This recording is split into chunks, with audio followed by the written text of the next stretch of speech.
Hello and welcome to another session of test analysis. दोस्तों, test series के आखिरी कुछ टेस्ट बचे हैं और आपकी तैयारी भी मुझे लगता है कि लास्ट फाइनल स्टेज में पहुंच चुकी है। तो ये अब हम फुल सिलेबस टेस्ट की तरफ बढ़ चुके हैं। इनमें जो टेस्ट आप अब देख रहे हैं ये 14 वाला है, आपने अटेम्प्ट किया होगा आई थिंक, और उम्मीद है कि आपने अच्छा परफॉर्म भी किया होगा। बॉटनी वाले पार्ट में फुल सिलेबस में एक एक करके क्वेश्चन स्टार्ट कर रहे हैं, वही पुराना तरीका। अगर कोई क्वेश्चन स्ट्रेट फॉरवर्ड आंसर वाला होगा, नॉलेज बेस्ड, उसे आंसर तक ही रखा जाएगा। कहीं कोई एक्सप्लेनेशन वाला पार्ट आएगा तो एक्सप्लेन किया जाएगा। एक एक करके बात करते हैं। सबसे पहले क्वेश्चन नंबर 108 108 क्या बोल रहा है? Carnivorous animals lion and leopard occupy the same niche, but lions predate mostly larger animals and leopard takes smaller ones. This mechanism of competition is referred to as। साफ सुथरी बात है कि लेपर्ड एंड लायन दोनों carnivore हैं, दोनों में competition होगा, कंपटीशन है।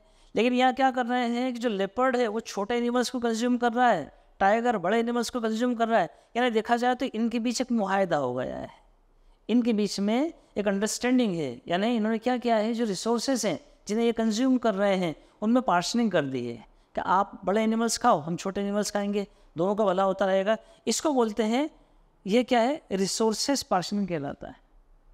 करेक्ट आंसर हो जाएगा A. 108 correct answer A. Next अगला question 109। Decline in the population of Indian native fishes due to introduction of clarias gariepinus in river Yamuna can be categorized as. तो वह क्या था कि हमने बाहर से फिश बुलवाई थी, कैट फिश थी क्लेरियस गेरिपाइनस। इसलिए क्या किया था कि हमारे यहाँ की जो कैट फिशेस थी उनको बर्बाद करने लग गए थे। ये कहलाता है बाहर से बुलवाई स्पीसीज आना, इसको बोलते हैं एलियन स्पीसीज इन्वेजन। जिस तरह से एलियन स्पीसीज इन्वेजन का ये एक एग्जाम्पल है, ऐसे ही आपका जो वाटर हाइसिंथ थे उसने भी ये काम किया था। हम उसकी खूबसूरती पर मर मिटे थे, उसके फ्लावर तो खूबसूरत थे ही थे, साथ में उसकी पत्तियाँ भी बहुत शानदार थी। हमने लाकर उन्हें अपनी फ्रेश वाटर बॉडीज़ में बुलवाया, उन्होंने तबाह करके रख दी हमारी फ्रेश वाटर बॉडीज़, कि वो ये भी कहलाता है एलियन स्पीसीज इन्वेजन। तो यहाँ पर आ जाएगा correct answer B. Straight forward NCERT का ये कोई खास बात नहीं है। 112 112 एक डायग्राम दिया एनसीईआरटी का, पूछ रहे हैं in parthenogenesis Y form embryo without fertilization, या इसे डायग्राम की मदद से यहाँ करके देखते हैं। डायग्राम दिया है, ये जो डायग्राम एक्शन में ये है एम्ब्रियो सेक का डायग्राम। इसके अंदर ये जो Y दिख रहा है ये एग है, और X और Y ये सिनर्जिड्स हैं। ये जो A दिख रहा है, थोड़ा बड़ा कर दूँ इसको मैं,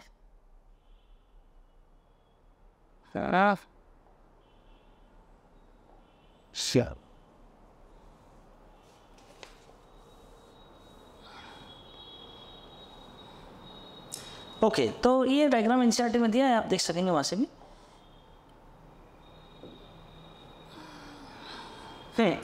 इनमें how many statements are correct, कौन कौन से स्टेटमेंट करेक्ट है हमें वो देखना है। एक एक करके बात कर लेते हैं। सबसे पहले वाले को फोकस कर रहा हूँ मैं, वो बोल रहा है in parthenogenesis Y form embryo without fertilization. Y कौन है साहब? वाई है ये एग, ये जो वाई है ये जो दिया है आपके सामने, ये वाई वाला ये है एग। तो सही बात है, पार्थेनोजेनेसिस के अंदर ये जो एग है ये बगैर फर्टिलाइजेशन से फ्रूट में बदल जाता है। तो वो ऐसा फ्रूट कहलाता है पार्थिनोकार्पिक फ्रूट। तो ये जो एग है ये जाइगोट में बदल जाए, मतलब जाइगोट बदल जाएगा इन द सेंस ये आगे नया ऑफस्प्रिंग दे देगा, लेकिन बगैर फर्टिलाइजेशन की। तो सही बात है ये वाले। तो सेकंड वाले पे फोकस कर रहे हैं हम। सेकंड वाला क्या बोल रहा है? Pollen tube enter in embryo sac through damage cell of a cells को डैमेज करके वो बोल रहा है कि पोलन ट्यूब एम्ब्रियो सेक में एंटर करती है। नहीं साहब, ए तो जो है वो तो कलाजा है, पोलन ट्यूब तो सिनर्जिड्स में आती है, यानी ये वाली बात तो गलत है। जेड फ्यूज टुगेदर, पहले जेड देखें है कहाँ, जेड ये रहा। Z fuse together and form secondary nucleus after triple fusion. नहीं साहब, ये सेकेंडरी न्यूक्लियस बनता है बिफोर ट्रिपल फ्यूजन, तो ये वाली बात भी गलत हो जाएगी। हाउ मेनी वो स्टेटमेंट्स आर करेक्ट, सिर्फ एक ही स्टेटमेंट पहले वाला करेक्ट है। करेक्ट आंसर हो जाएगा ए। तो 112 करेक्ट आंसर हो जाएगा ए। आगे बढ़ रहे हैं 115 115 Which of the following cell organelle is present in the highest number in secretory cells?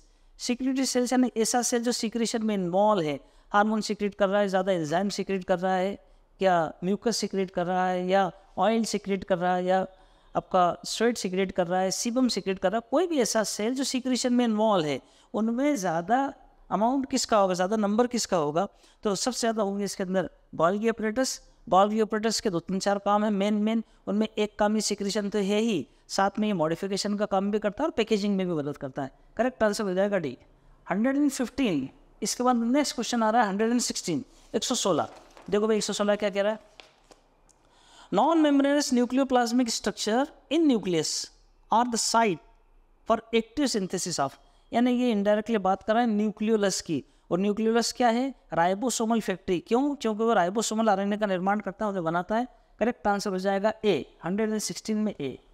117, 117, which of the following nucleic acid is present in an organism having 70s ribosomes only. तो 70s ribosome only बोल रहा है वो, इसका मतलब ये होगा कि प्रोकैरियोट की बात कर रहा है। करने दो इसको प्रोकैरियोट के बाद, एक एक करके देखते हैं। पहले बोल रहा है वो double stranded DNA enclosed in nuclear membrane, 70s ribosome only, अकेला, वो मिलता है हमें प्रोकैरियोट में। वो प्रोकैरियोट में न्यूक्लियस तो होता ही नहीं, तो न्यूक्लियर मेम्ब्रेन भी नहीं रहेगी, यानी ये वाली बात तो गलत है। सेकंड बोल रहा है double standard circular DNA with histone protein, नहीं साहब, हिस्टोन प्रोटीन लेकिंग होता है प्रोकैरियोट में, ये गलत बात है, नो हिस्टोन प्रोटीन्स।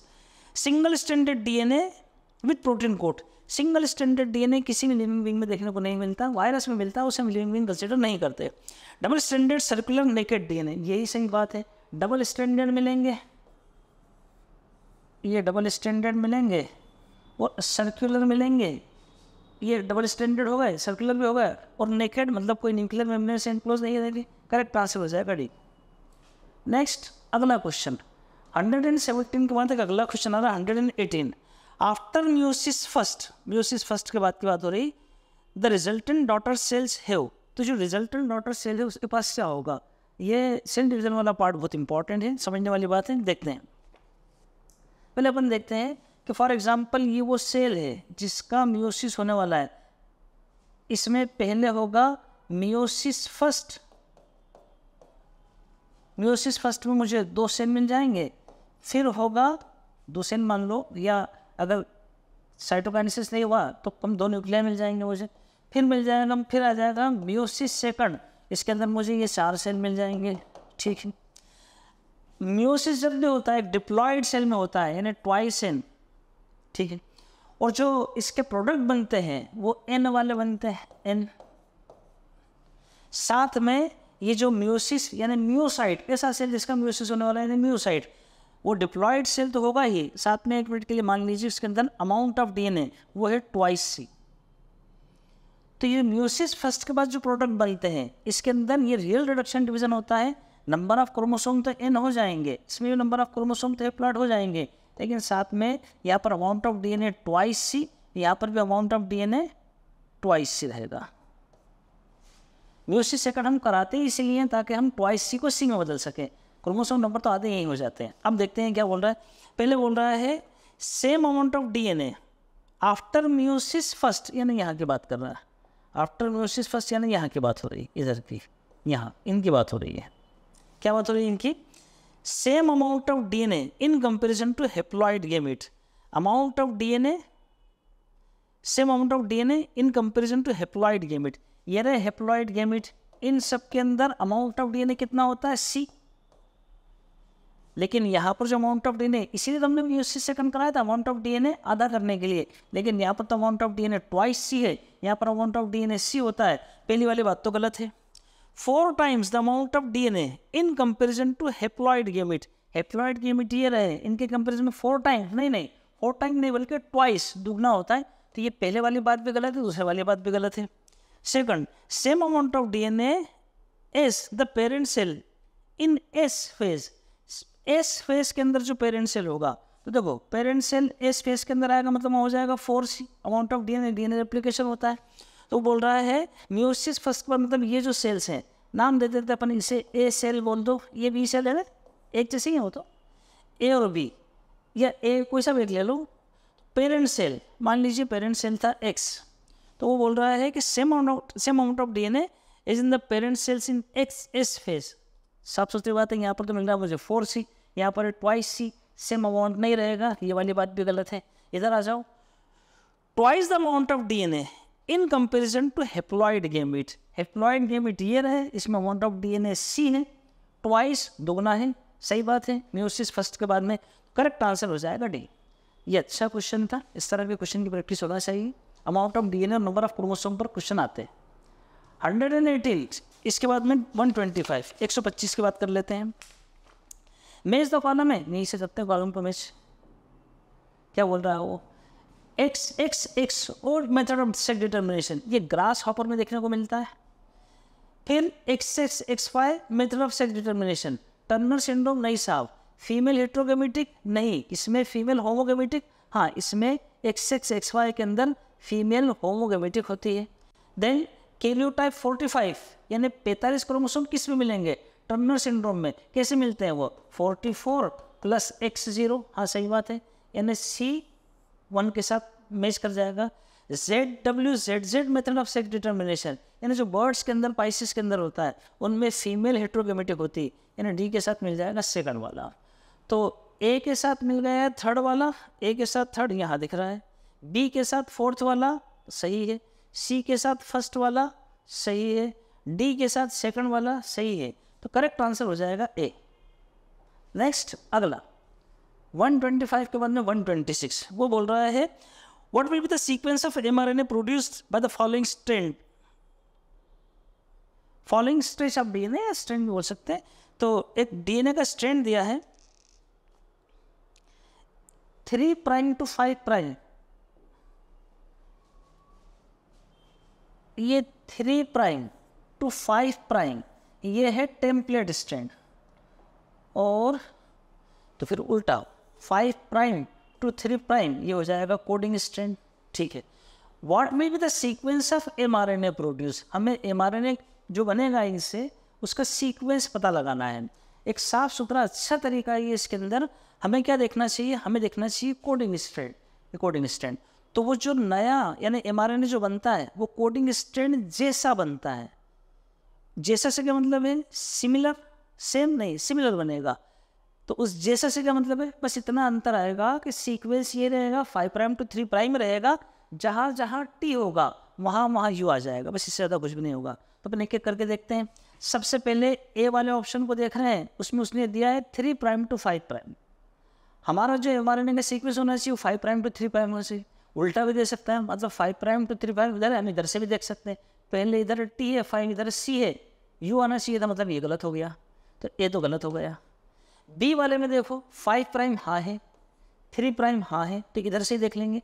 टी की जगह ए नहीं साहब, टी की जगह यू आना चाहिए था, गलत बात है ये वाली। तो मैंने उस जैसा बोला आपसे, बस अंतर यही आएगा कि जहाँ जहाँ थाइमिन होगा वहाँ वहाँ यूरिसिल होगा, क्योंकि आरएनए के अंदर थाइमिन नहीं होता।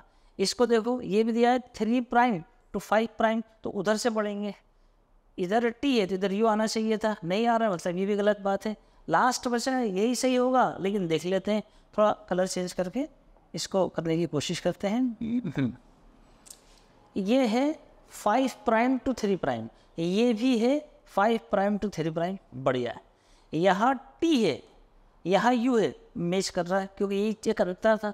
यहाँ ए है, यहाँ भी ए है, यहाँ सी है, यहाँ भी सी है, जी फिर टी है तो यू आना चाहिए, हाँ है यू, ए तो ए आ रहा है, सी तो सी है, जी तो जी भी है, टी तो उसकी जगह यू आना चाहिए है, ए की जगह ए, सी की जगह सी, जी के साथ जी, टी के साथ फिर यू आना चाहिए, हाँ है, ए के साथ ए और सी के साथ सी, एग्जैक्टली। तो यही तरीका है कि जब भी कभी वो mRNA का स्ट्रैंड पूछे तो हमें क्या करना है, टेम्पलेट स्ट्रैंड को नहीं देखना है, बल्कि हम कोडिंग स्ट्रैंड को देखेंगे।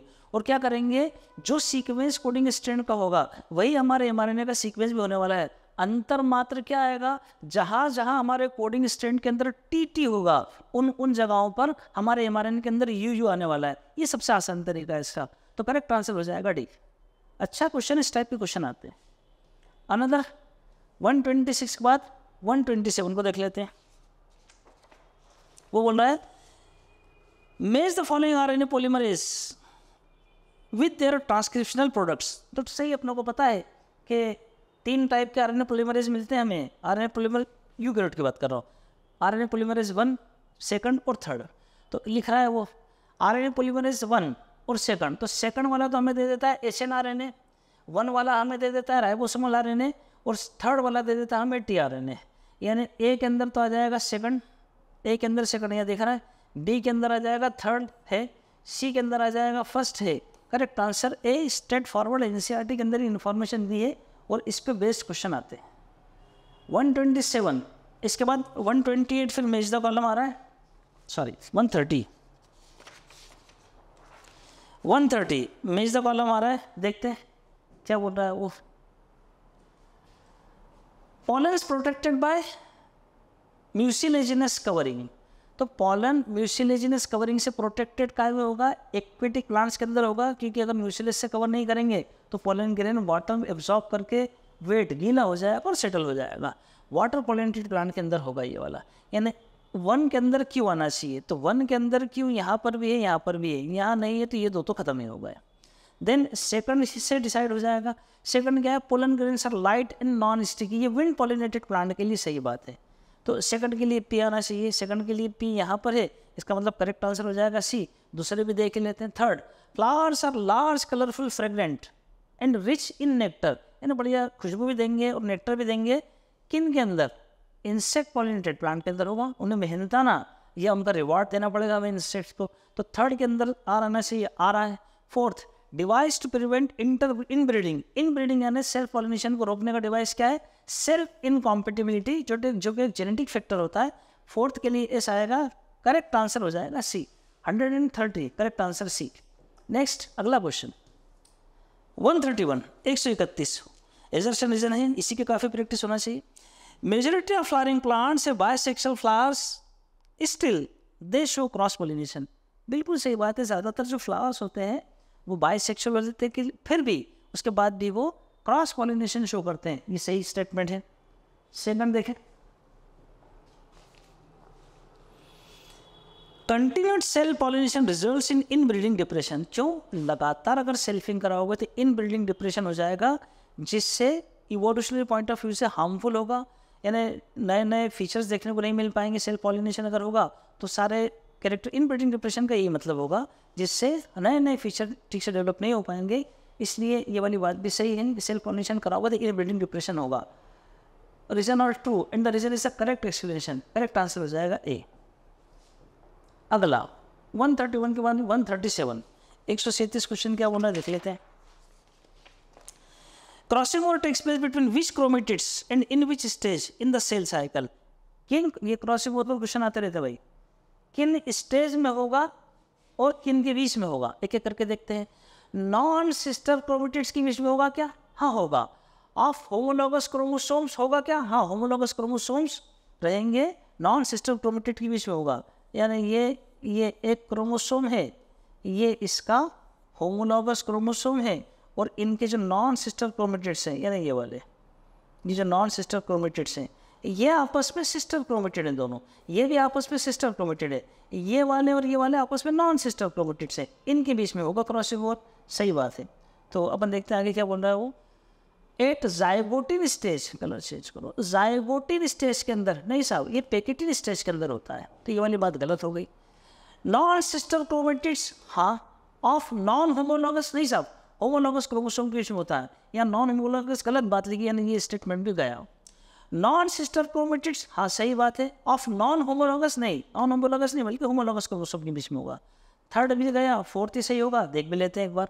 नॉन सिस्टर क्रोमेटिड्स, हाँ सही बात है, ऑफ होमोलॉगस क्रोमोसोम, ये भी सही बात है, एट पैकेटिन स्टेज, ये भी सही बात है, यानी ए और डी में अंतर ये वाला था, यहाँ जाइगोटिन स्टेज थी, यहाँ पैकेटिन स्टेज थी, सही स्टेज जो होती है पैकेटिन सब स्टेज होती, करेक्ट आंसर हो जाएगा D. 137 correct answer D. Next अगला 137 के बाद में 139 क्वेश्चन है। विच of the following is not, यही है, विच of the following is not a feature of active transport of solutes in plant, इनमें से कौन सा एक्टिव ट्रांसपोर्टेशन का फीचर नहीं है, यानी एक्टिव ट्रांसपोर्टेशन इसमें एटीपी खर्च होती है, कंसंट्रेशन ग्रेडियंट के अगेंस्ट मूवमेंट होता है। ऑकर थ्रू प्लाज्मा मेम्ब्रेन, हाँ प्लाज्मा मेम्ब्रेन के थ्रू होगा, रिक्वायर एटीपी तभी तो एक्टिव है, एनर्जी तो लगेगी। ऑकर अगेंस्ट कंसंट्रेशन ग्रेडियंट, अगर कंसंट्रेशन ग्रेडियंट के अलार्म होता ही होता तो हमें एनर्जी खर्च करना ही नहीं पड़ती, ये भी सही बात है। तो नॉट अ फीचर, तो नॉन सिलेक्टिव नहीं सब, नॉन सिलेक्टिव नहीं होगा, नॉन सिलेक्टिव थोड़ी होगा, नॉन सिलेक्टिव का तो कोई भी आ रहा जा रहा है, नहीं, सिलेक्शन तो करेंगे इसके लिए। तो ये वाली बात जो है ये selective, which of the following is not a feature, तो ये वाला फीचर नहीं है क्योंकि नॉन सिलेक्टिव नहीं होगा बल्कि सिलेक्टिव होगा, सिलेक्शन करेंगे। तो करेक्ट आंसर से गलत पूछा था, करेक्ट आंसर हो जाएगा डी, सिलेक्शन करेंगे ना, ऐसे थोड़ी किसी को बयान जाने देंगे, सिलेक्टिव होगा वो नॉन सिलेक्टिव थोड़ी रहेगा। 139, इसके बाद में 140, फिर वही है assertion self incompatibility is genetic mechanism to prevent self pollination. अभी बताया था ऊपर, हाँ, सेल्फ इनकॉम्पेटिबिलिटी यानी उसी फ्लावर के पोलन ग्रेन उसी के स्टिग्मा पर जर्मिनेट ना होना, ये सही बात है, जेनेटिक मैकेनिज्म है। सेकंड बोल रहा है it promote germination of pollen grain from same plant और सेम फ्लावर ऑन स्टिग्मा, नहीं, ये प्रोमोट थोड़ी करेगा, ये तो प्रिवेंट करता है, गलत बात हो गई। तो एजर्शन ट्रू है और रीजन फॉल्स है, करेक्ट आंसर हो जाएगा सी। अनदर वन 140 के बाद 142, 142, क्या बोल रहा है भाई 142,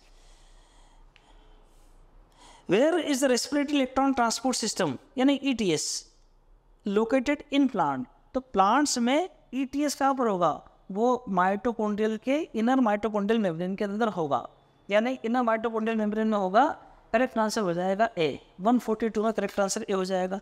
143 क्या बोल रहा है, इन H स्लैग पाथवे यानी C4 pathway the primary carbon dioxide acceptor is PEP होता है, फास्फोइनॉल पाइरुवेट या फास्फोइनॉल पाइरुविक एसिड, PEP यही होता है, करेक्ट आंसर हो जाएगा ए, स्ट्रेट फॉरवर्ड है।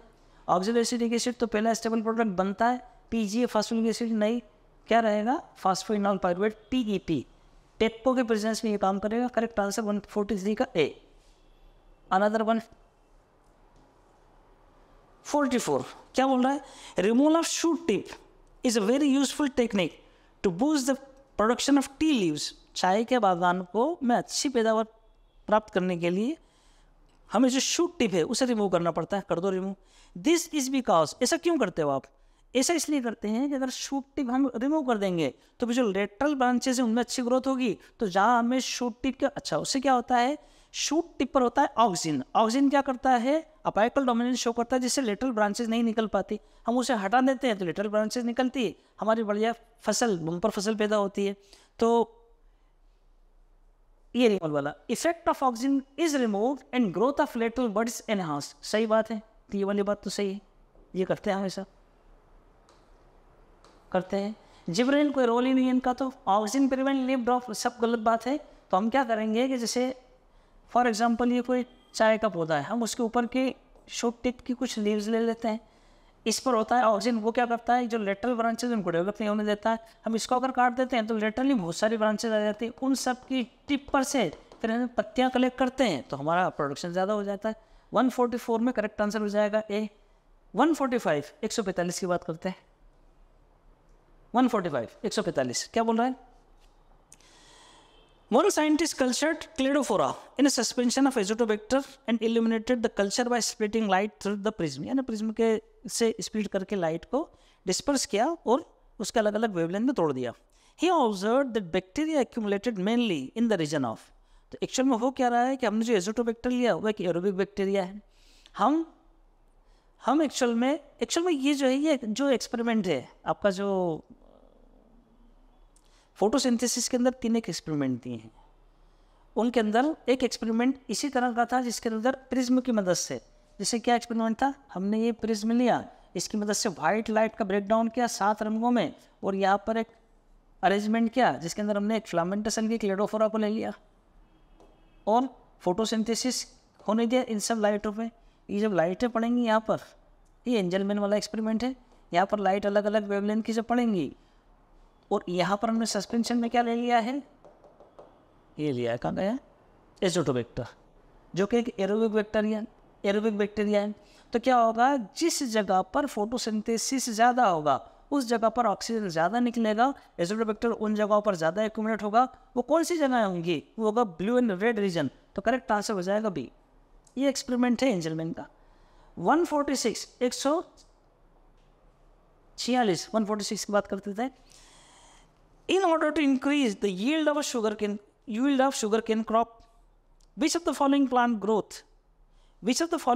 growth regulators should be sprayed हम क्या करेंगे, हमें फसल चाहिए शुगर केन में, ज़्यादा फसल चाहिए तो ज़्यादा फसल चाहिए तो जो स्टेम है, जैसे मान लो स्टेम इतना बड़ा रहने वाला था, अगर स्टेम ऐसा लंबा बड़ा कर दें हम तो फिर इसके अंदर शुगर कंटेंट बढ़ जाएगा। ऐसा कैसे करेंगे, with the help of gibberellin करेंगे। करेक्ट आंसर हो जाएगा ए।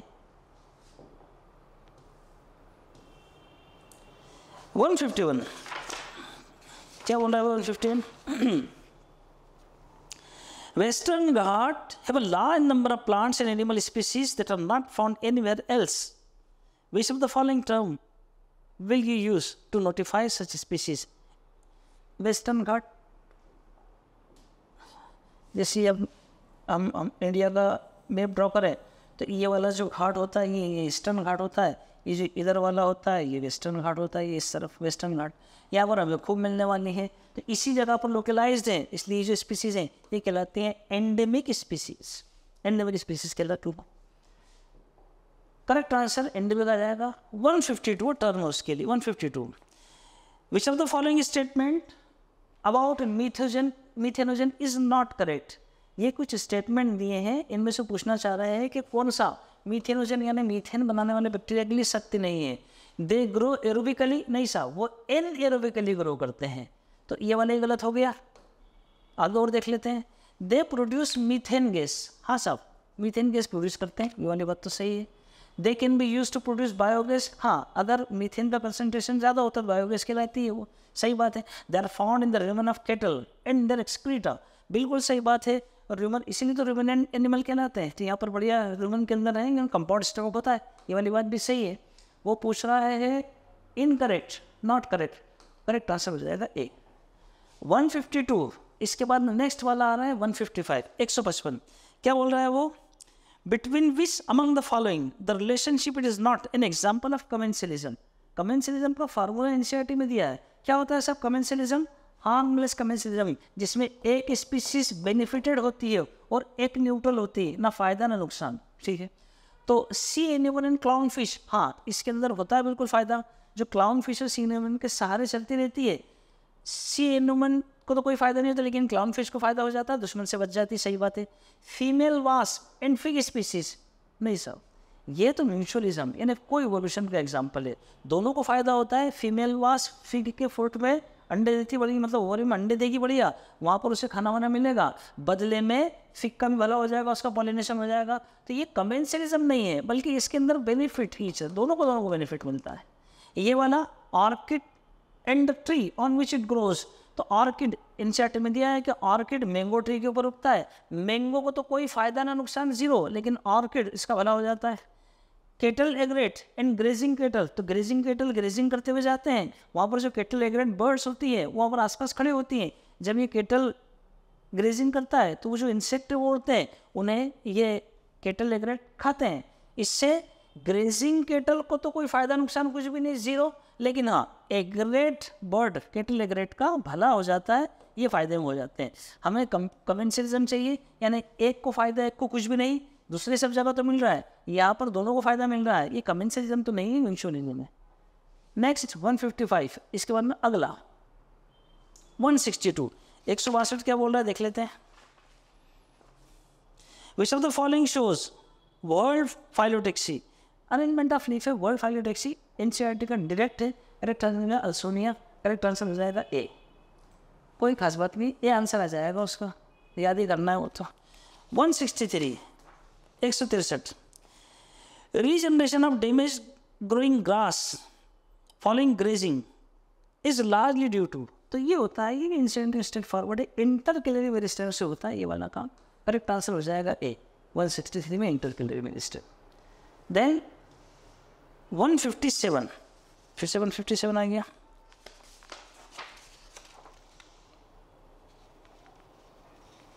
हाँ, विच of the following is against the rule of ICBN, ये क्वेश्चन है।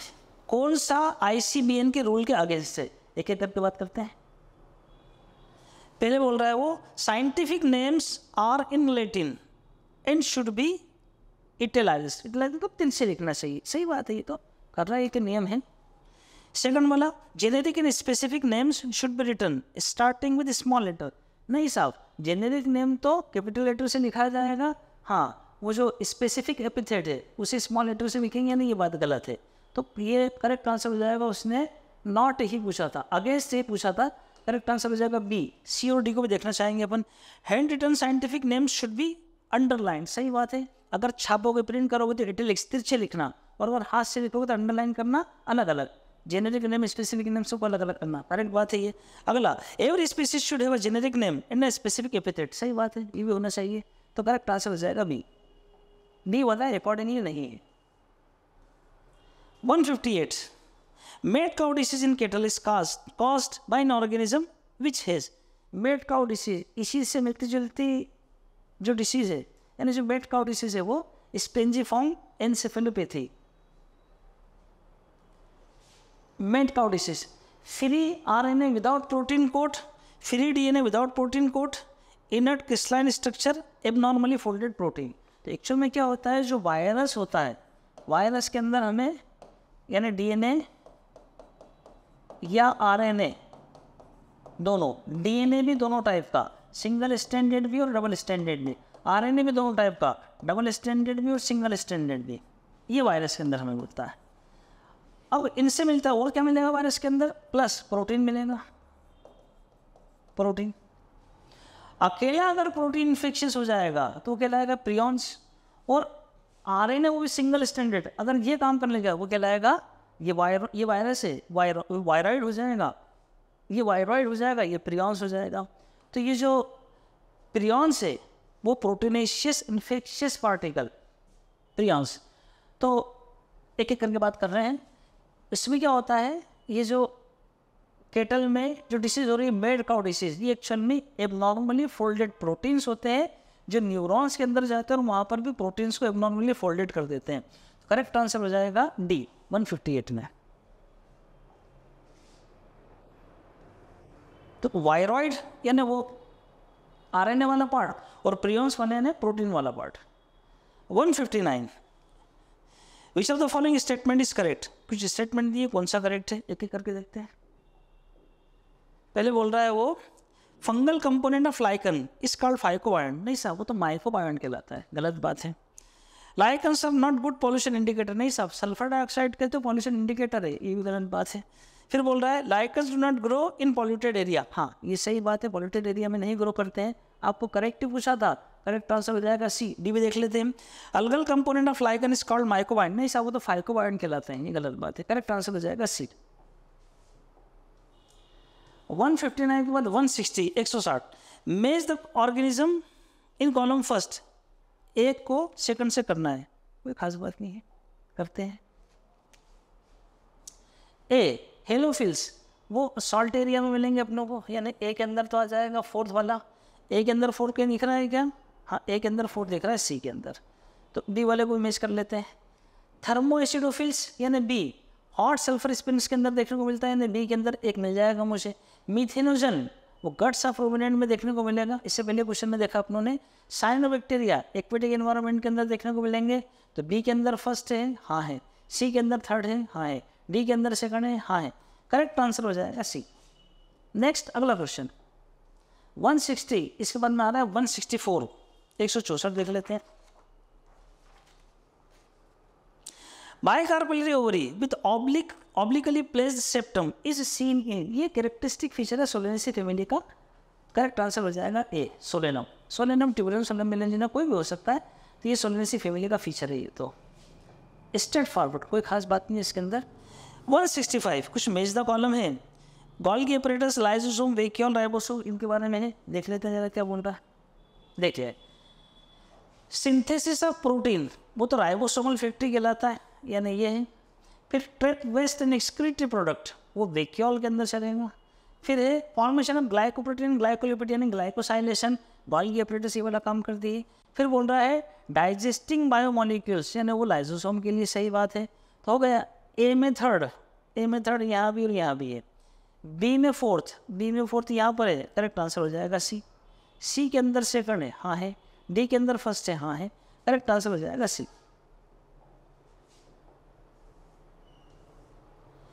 166, वो बोल रहा है the production of gametes bye parents, the formation of zygote, the F1 and F2 plants can be understood using Punnett square? Correct answer A, simple question है, Punnett square use किया जाता है। 167, विच of the following statement about ozone is correct? इनमें से कौन सा statement ozone के लिए सत्य है? ट्रोपोस्फीयर नहीं साहब, ट्रोपोस्फीरिक तो होता ही, ट्रोपोस्फीरिक ओजोन इज गुड नहीं साहब, ट्रोपोस्फीयर में जो ओजोन होता है बेड ओजोन होता है, ये तो गलत बात है। Stratosphere ozone protect us from ultraviolet radiation, हाँ सर, जो स्ट्रेटोस्फीयर में ओजोन है वो अल्ट्रावायलेट रेडिएशन से प्रोटेक्ट करता है, जिससे हमें कैटरेक्ट या स्किन कैंसर नहीं हो पाता, ये करेक्ट आंसर है। और भी देख लेते हैं, tropospheric ozone protect us from ultra, नहीं है वो तो हार्मफुल ही होती है। स्ट्रेटोस्फीयर ओजोन इज बेड नहीं साहब, स्ट्रेटोस्फीयर ही तो ओजोन लेयर है जो यूजफुल है, गलत बात है, करेक्ट आंसर हो जाएगा बी। 167 के बाद 168 क्या बोल रहा है वो? Which of the following statement is correct? कौन सा स्टेटमेंट सही है? करेक्ट स्टेटमेंट आता है, in mosses asexual production takes place by gemma, नहीं साहब, ये तो लीवर वर्ड के अंदर होता है, मॉस में नहीं होता है, गलत बात है। द स्पोरोफाइट और bryophyte is a free living generation, नहीं साहब, वो मॉस ब्रायोफाइट की अगर हम बात करेंगे तो या तो पैरासाइट होगा या सेमी पैरासाइट होगा, अभी फ्री लिविंग नहीं हुआ है, यानी ये गलत बात है। Protonema is green filamentous stage in mosses, हाँ साहब, प्रोटोनिमा ग्रीन फ्लामेंटस स्टेज है मॉस के केस में, सही बात है। नेक्स्ट भी देख लेते हैं, the liverworts have an elaborate mechanism of spore disposal, नहीं साहब, सेंसर मैकेनिज्म वो इसमें नहीं पाया जाता, वो तो मॉस में देखने को मिलता है, करेक्ट आंसर हो जाएगा सी। ये स्टेटमेंट सब आपको इंसाइट में मिल जाएंगे। 170 170 क्या बोल रहा है? 170, among the following pairs of microbes which pair has both the microbes that can be used as bio fertiliser? एक तो होता है मेनुअर, एक होता है बायो फर्टिलाइजर, एक होता है मेनुअर खाद, एक होता है फर्टिलाइजर, एक होता है बायो फर्टिलाइजर। ये बायो फर्टिलाइजर लिविंग बीइंग की मदद से हम सॉइल को एनरिच करना चाह रहे हैं। तो साइनोबैक्टीरिया, हाँ ये है बढ़िया, बेहतरीन करके देगा। हाइजोबियम नाइट्रोजन फिक्सेशन करके देगा, साइनोबैक्टीरिया वाला भी काम करके देगा। एस्परजिलस, सर ये तो फंजा है, एस्परजिलस तो फंजा है, ये वाला काम नहीं होगा। राइजोबियम और राइजोपस, नहीं राइजोपस सीधे फंजा आ जाएगा, करेक्ट आंसर आ जाएगा ए। काम की बात तो 170 में ए आ जाएगा। 171, what type of pollination takes place in vallisneria? Vallisneria hydrilla, vallisneria की बात हो रही है यहाँ पर, तो यानी एक एक्वेटिक प्लांट है, उसमें किस टाइप का होगा? Flowers emerge above water surface in pollen is carried by water, नहीं साहब ये वाला काम नहीं होगा। Male flowers are carried by water current to female flower at surface of water, ये वाली बात करेक्ट है, ये सिंपल इंसाइट में मिल जाएगा आपको, करेक्ट आंसर बी हो जाएगा। सी वाला भी पढ़ कर देख लेते। Pollination occur in submerge condition, नहीं इसमें नहीं होगा ये। Flowers emerge above the surface of water and pollination occur bye insect, नहीं सर ये तो आपको उसके अंदर मिल जाएगा, water icing the water lily के अंदर, ये भी गलत बात है, करेक्ट आंसर हो जाएगा B 171। 172, in which of the following both autogamy and geitonogamy are prevented? तो ऐसा करने के लिए ऑटोगेमी यानी सेल्फ पॉलिनेशन और जिटोनोगेमी यानी उसी प्लांट के अंदर इसे रोकने के लिए हमें क्या करना पड़ेगा? प्लांट को डाइवर्सिस बनाना पड़ेगा, यानी मेल प्लांट अलग हो फीमेल प्लांट अलग हो। ऐसा किस में देखने को मिलेगा? केस्टर, मेज, व्हीट, पपाया, पपाया के अंदर देखने को मिलता है मेल प्लांट अलग होता है फीमेल प्लांट अलग होता है, इसलिए पपीते में हमें ऑटोगेमी और जिटोनोगेमी देखने को नहीं मिलती। 172, इसके बाद आ रहा है 173, match the placental type column first and their example in column second. Placenta दिए हैं और उनके मैचिंग करना है। जैसे बेसल प्लेसेंटेशन वो हमें सनफ्लावर में देखने को मिलता है, ए में 4 तो मुझे यहीं देखने को मिलता है। बचे हुए क्रॉस चेक करके देख लेते हैं। बी यानी एक्साइल प्लेसेंटेशन चाइना में उसके अंदर मिलता है क्या? हाँ। फिर सी यानी पेराइटल प्लेसेंटेशन मस्टर्ड आर्जीमोन में देखने को मिलता है, सही बात है, यानी ये भी सही है। डी फ्री सेंट्रल डायंथस में देखने को मिलता है ना, डायंथस और प्राइम रोज इन दोनों के अंदर देखने को मिलता है हमें फ्री सेंट्रल, करेक्ट आंसर हो जाएगा ए। 173 के बाद 174, which is the most common type of embryo sac in angiosperm? कौन सा सबसे ज़्यादा मिलने वाला है एम्ब्रियोसेक? मोनोस्पोरिक, हाँ मोनोस्पोरिक मिलता है विथ 2 सीक्वेंशियल माइटोटिक डिवीजन। नहीं साहब 3 सीक्वेंशियल माइटोटिक डिवीजन होते हैं, 2 नहीं होते, ये तो गलत बात है, 2 वाली बात नहीं। फिर बोल रहा है वो बाइस्पोरिक नहीं, मोस्ट कॉमन वाला तो मोनोस्पोरिक है। टेट्रास्पोरिक नहीं, मोस्ट कॉमन वाला तो मोनोस्पोरिक है। Monosporic with 3 sequential mitotic division, हाँ साहब मोनोस्पोरिक भी होगा और 3 सीक्वेंशियल डिवीजन होंगे, तब जाकर फिर वो 7 सेल स्टेज बनेगी। करेक्ट आंसर हो जाएगा डी। 174 के बाद 175, from the following identify the correct combinations of salient features of genetic code. Genetic code के बहुत सारे फीचर एनसीईआरटी में दिए भी हैं, कुछ दिए हैं यहाँ पर, उनमें से कौन कौन से फीचर जेनेटिक कोड में देखने को मिलेंगे। यूनिवर्सल होता है, हाँ होता है, यूनिवर्सल तो होता है। फिर एम्बिगुअस नहीं साहब, नॉन एम्बिगुअस होता है। एम्बिगुअस हो जाएगा तो फिर क्या का जेनेटिक कोड, गड़बड़ा ये तो। सेकंड बोल रहा है डिजनरेट, हाँ डिजनरेटिव जेनेटिक कोड होता है।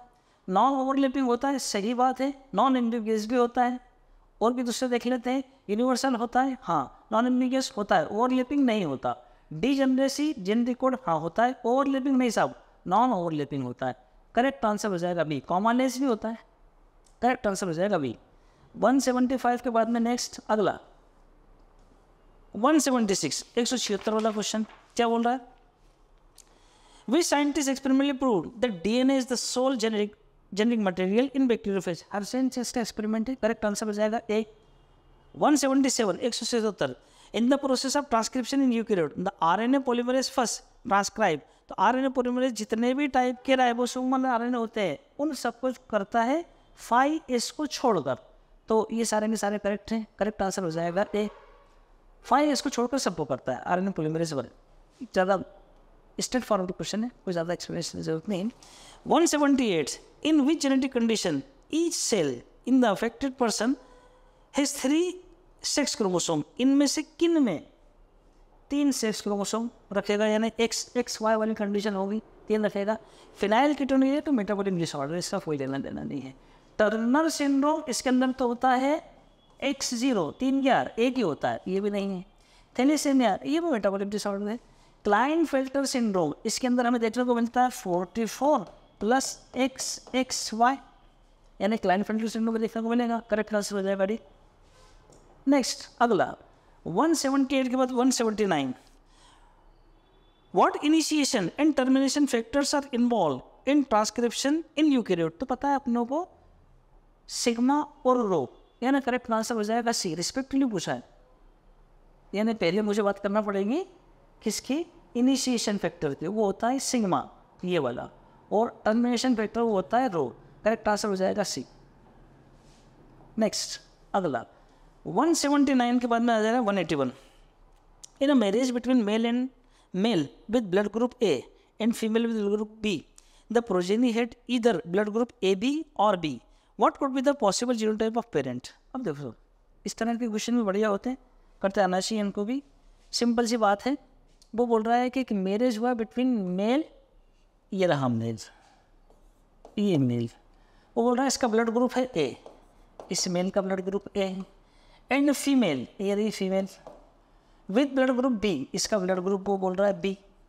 The progeny had either blood group AB और B, यानी इनके जो प्रोजेनी आएंगे उनका ब्लड ग्रुप क्या होगा, या तो AB होगा या B भी हो सकता है। ऐसा कब होगा, तो 2-3 तरीके हैं इस क्वेश्चन को करने के। एक तो ये है कि हमें यहाँ पर ऐसा कॉम्बिनेशन लेना पड़े जिससे AB ब्लड ग्रुप आए, या ऐसा लेना पड़े जिससे B आए। तो उसके लिए तो फिर आपको अलग अलग बहुत सारे कॉम्बिनेशन सोचना पड़ेंगे और उनका फिर एनालिसिस करना पड़ेगा। लेकिन एक अच्छा तरीका ये है इसके अंदर कि एक एक ऑप्शन उठाते जाओ और एक एक ऑप्शन उठाकर देखो क्या उनके ऑफस्प्रिंग्स यानी उनके बच्चे AB या B ब्लड ग्रुप वाले हो सकते हैं क्या। तो लेते हैं अपन उठाते हैं। सबसे पहले ये वाला ले रहा हूँ मैं, A वाला, ये है मेल, यहाँ लिख लेते हैं, ये है मेल, और मेल कैसा है IA, और फीमेल ये रही फीमेल, वो कैसी है IB और स्मॉल आई। इसके एक टाइप के गैमेट बनेंगे यानी IA वाले, इसके 2 टाइप के गैमेट बनेंगे यानी IB वाले और स्मॉल आई वाले। ये और ये मिलेंगे AB ब्लड ग्रुप बन जाएगा, चलेगा, बढ़िया है। और ये मिलेंगे तो A ब्लड ग्रुप बनेगा, जबकि हमें तो B ब्लड ग्रुप चाहिए, यानी ये वाला कॉम्बिनेशन नहीं हो सकता। ठीक है, नेक्स्ट देखते हैं अगला कॉम्बिनेशन। वो तो एक एक ऑप्शन उठाओ और करके देखो। हालांकि कर करके इसी प्रैक्टिस हो जाती है कि आप आंखों में कर सकते हो, बगैर पेन को हाथ लगाए कि कैसे होगा, लेकिन चूँकि हम समझने चाह रहे हैं इसलिए मैं बी वाले को फोकस कर रहा हूँ। ये बोल रहा है कि जो मेल है, ये जो मेल है ये कैसा है, आई ए और स्मॉल आई वाला, और ये जो फीमेल है ये क्या है, आई बी और स्मॉल आई। ये बी वाले ऑप्शन को फोकस किया हमने। इसके दो टाइप के गैमेट बनेंगे, आई ए वाले बनेंगे और स्मॉल आई वाले बनेंगे। इसके भी दो टाइप के गैमेट बनेंगे, आई बी वाले बनेंगे और स्मॉल आई वाले बनेंगे। इनको और इनको मिलाऊंगा तो ए बी ब्लड ग्रुप हो जाएगा, इनको और इनको मिलाऊंगा तो ए ब्लड ग्रुप हो जाएगा, इनको और इनको मिलाऊंगा तो बी ब्लड ग्रुप हो जाएगा, इनको और इनको मिलाऊंगा तो ओ ब्लड ग्रुप हो जाएगा। यानी मुझे ए बी भी मिल रहा है और बी भी मिल रहा है। करेक्ट आंसर हो जाना चाहिए ये वाला। अब यही मैं आपको बताऊँ कि अगर मैं इनको कराता हूँ इसको, तो इसे वो तो बोल रहा है कि ए बी या बी होना चाहिए, लेकिन यहाँ पर तो मुझे ए बी भी मिल रहा है, बी तो मिल रहा है, साथ में ओ ब्लड ग्रुप भी मिल रहा है और ए ब्लड ग्रुप भी मिल रहा है। इसे थोड़ा सा होल्ड पर रखना चाहिए, अगला कॉम्बिनेशन वो देखना चाहिए जो ज़्यादा अप्रोप्रिएट हो। देखते हैं अगला। यानी इससे मुझे ए बी और बी तो मिल रहा है, लेकिन साथ में ए और ओ ब्लड ग्रुप भी मिल रहा है, लेकिन वो तो बोल रहा है कि वैसे ही मिलना चाहिए। तो इस वाले को देखते हैं करके। मेल, ये रहा मेल, कैसा है, आई ए और स्मॉल आई। ये है फीमेल, कैसी है, आई बी और आई बी। गैमेट बनाओ। इसके गैमेट बनेंगे दो टाइप के, आई ए वाले और स्मॉल आई वाले। इसके गैमेट बनेंगे एक ही टाइप के, कैसे, आई बी वाले। इसको और इसको मिलाएंगे ब्लड ग्रुप हो जाएगा ए बी, इसको और इसको मिलाएंगे ब्लड ग्रुप हो जाएगा बी। बिल्कुल बढ़िया हो गया। और कोई मिल ही नहीं रहा हमें, सिर्फ ए बी या बी ब्लड ग्रुप मिला, जब तो उसने लिखा है ए बी और बी। करेक्ट आंसर हो जाएगा सी। डी वाले उस ऑप्शन को भी देख सकते हो आप। यहाँ से गैमेट बनेंगे एक ही टाइप के आई ए वाले, यहाँ से गैमेट बनेंगे एक ही टाइप के आई बी वाले। ये और ये मिलेंगे, सिर्फ ए बी ब्लड ग्रुप ही बनेगा और कोई सा नहीं बनेगा, तो ये गलत बात है। करेक्ट आंसर हो जाएगा सी। इसकी प्रैक्टिस होना चाहिए।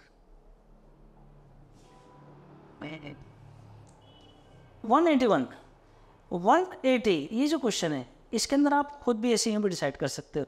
जैसे यहाँ मन में गैमेट बनाया, मन में गैमेट बनाया, आई ए वाला बनाया, मन में गैमेट बनाया, आई बी वाले और आई वाले बना। ए और बी मिलेगा ए बी, और ए और आई मिलेगा ए, बी मिलेगा ही नहीं, ये गलत हो जाएगा, यहीं से गलत हो जाएगा। इस वाले को देखेंगे, मन गैमेट बनाए आई ए और आई वाले, मन में आई बी और आई वाले, आई और आई मिलेंगे तो ओ ब्लड ग्रुप, वो तो चाहिए नहीं, ये भी नहीं हो सकता। इसमें मन में बनाएंगे दो, आई ए और आई वाले, इसके अंदर आई बी वाले, आई और आई बी वाला मिलेगा तो ए बी वाला हो जाएगा, और आई और बी वाला मिलेगा तो बी वाला हो जाएगा। पेन को हाथ लगाने की जरूरत ही नहीं। इसके अंदर एक ही टाइप के ए, इसके अंदर एक ही टाइप के बी, इनको मिलाएंगे ए बी बनेगा, ओ मिल ही नहीं पाएगा, सॉरी बी बन ही नहीं पाएगा। इसलिए बगैर पेन हाथ लगाए भी आप इसे कर सकते हो। मैंने समझाने के हिसाब से आपको सब ऑप्शन। और अगला, और अगर कभी आप इतने एक्सपर्टाइजेशन नहीं हो पाया हो तो फिर सिंपल बात है, एक एक ऑप्शन उठाओ करके देखो। 196 क्वेश्चन नंबर 186 क्या बोल रहा है वो,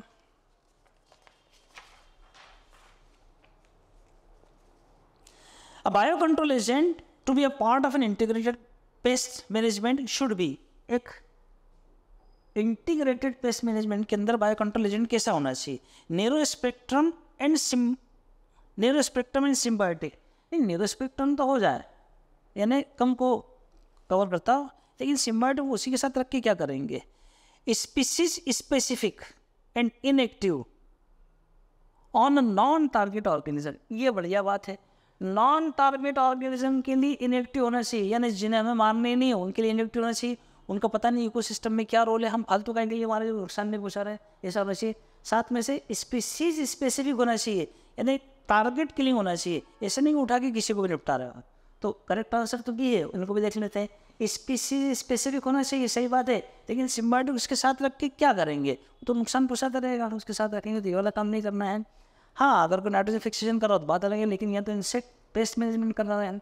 free living and broad spectrum, free living कोई बात नहीं, लेकिन ब्रॉड स्पेक्ट्रम होगा तो ज़्यादा को मारेगा वो, जो हमारे काम के जिन्हें हमें नहीं मारना होगा, यानी टारगेट किलिंग नहीं कर पाएगा, जिन्हें नहीं मारना होगा उन्हें भी मार डालेगा, इकोसिस्टम को नुकसान पहुँचाएगा। करेक्ट आंसर हो जाएगा बी। नेक्स्ट अगला 188 188 क्या बोल रहा है वो, the main difference between active and passive transport across cell membrane is, दो तरह के सिस्टम मिलते हैं हमें, एक्टिव भी मिलता है और पैसिव भी मिलता है। तो डिफरेंस क्या है दोनों के अंदर? Passive transport is confined to anionic carrier protein, where is active transport is confined to cationic channel protein. कोई फालतू बात है ये, तो इससे कोई लेना देना ही नहीं। Active transport occur more rapidly than passive transport, active transport occur more rapidly than passive. नहीं, ऐसा नहीं है, क्योंकि एक्टिव आप एनर्जी जरूर खर्च कर रहे हो, लेकिन पैसिव चूँकि कंसंट्रेशन की रेटिंग अलॉन्ग होगा, इसलिए अच्छा बढ़िया फास्ट रेट से होगा। फिर passive transport is non selective, where is active transport is selective. ये भी कोई मेन डिफरेंस नहीं है। Passive transport require concentration gradient across a biological membrane, एक कंसंट्रेशन ग्रेडियंट होना चाहिए। यानी अगर मैं बायोलॉजिकल मेम्ब्रेन ड्रॉ करूँ, ये मैंने बायोलॉजिकल मेम्ब्रेन ड्रॉ करी, ये बायोलॉजिकल मेम्ब्रेन से, ये बायोलॉजिकल मेम्ब्रेन ड्रॉ कर दी, सिंपल वाली। यहाँ पर मान लीजिए कोई मटेरियल है, मान लीजिए लिपिड सॉल्युबल कोई मटेरियल है, उधर ज़्यादा है इधर कम है, कंसंट्रेशन ग्रेडियंट है, यहाँ ज़्यादा है यहाँ कम है, बढ़िया यहाँ से यहाँ आ जाएगा पैसिवली। तो passive transportation concentration gradient require होता है, where is active transport require energy to move solids. बिल्कुल सही बात है कि जो एक्टिव ट्रांसपोर्टेशन होगा उसके अंदर एनर्जी का रिक्वायरमेंट होगा।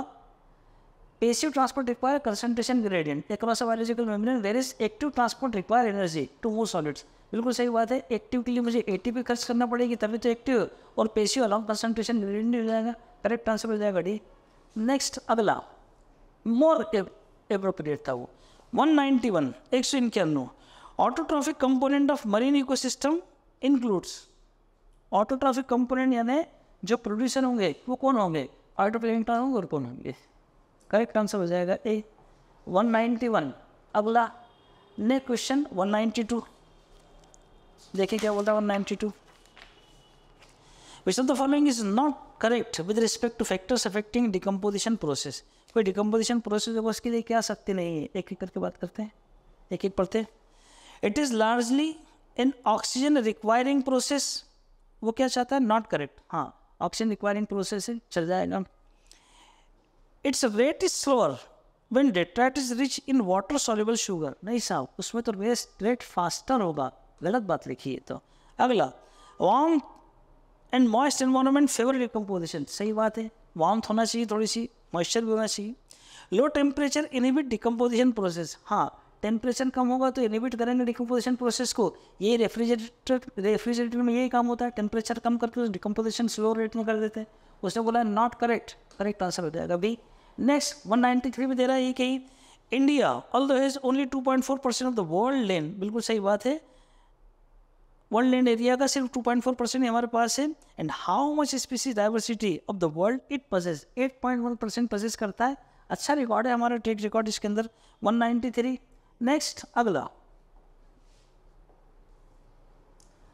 194, which of the following which of the given equation is correct with respect to species area relationship.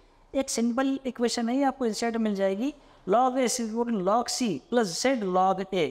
Correct answer हो जाएगा बी 194, करेक्ट आंसर बी। 195 मेज द कॉलम आया है, कॉलम मेज कर लेते हैं इसकी। क्या बोल रहा है वो, इधर ही कर लेते हैं। कागा डोडो और आपका स्टेलर सी काउ, पता है अपनों को, ये तो डोडो एक्सटिंक्ट स्पीसीज ऑफ मॉरिशियस थी। फिर इसके बाद में कागा और स्टेलर सी काउ, ये रशिया से रिलेटेड है, और कागा अफ्रीका का था। ए में सेकंड, ए में सेकंड, बी में थर्ड, सी में फर्स्ट, करेक्ट आंसर हो जाएगा डी 195। अगला नेक्स्ट इधर से देना पड़ेगा अगला। ओके 196 मतलब 195 ऑनवर्ड है, ये जूलॉजी के क्वेश्चन हैं, जूलॉजी के एक्सपर्ट्स डिस्कस करेंगे आपके साथ में। ये क्वेश्चन का एनालिसिस हुआ, पेपर था ये 14 वाला। अब मान के चलिए आप 19 या 20 से कुछ पेपर्स हैं, तो कुछ और बचे हैं, दिन भी आपके पास कुछ ही बचे हैं। बस सिंपल यही काम कीजिए, अच्छी तैयारी कीजिए, पेपर के लिए आइए, पेपर दीजिए उसी एंथुसियाज्म के साथ, पेपर एनालिसिस फॉलो कीजिए और आगे बढ़ते जाइए। तो इस सेशन को यहीं तक रखते हैं, अगले सेशन के लिए फिर आपसे मुलाकात होगी। अगले पेपर के लिए ऑल द बेस्ट। अभी के लिए thank you very much. Thanks.